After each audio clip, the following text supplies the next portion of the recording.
Hi guys, here we've got Doji S98 and let me show you how to do the fingerprint on this device.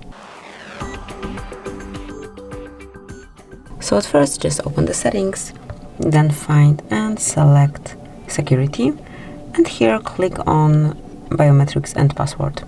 Tap on fingerprint then, and now just pick backup to your fingerprint. It can be pattern, pin code or the password.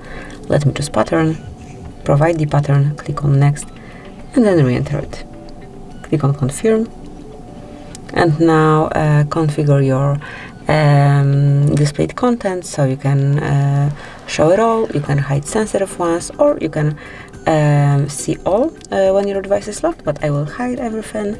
Tap on done then, and now it's time to add your fingerprint. Tap on I agree, and now just place your fingerprint on the sensor, which is located right here, and just keep tapping until it's fully added.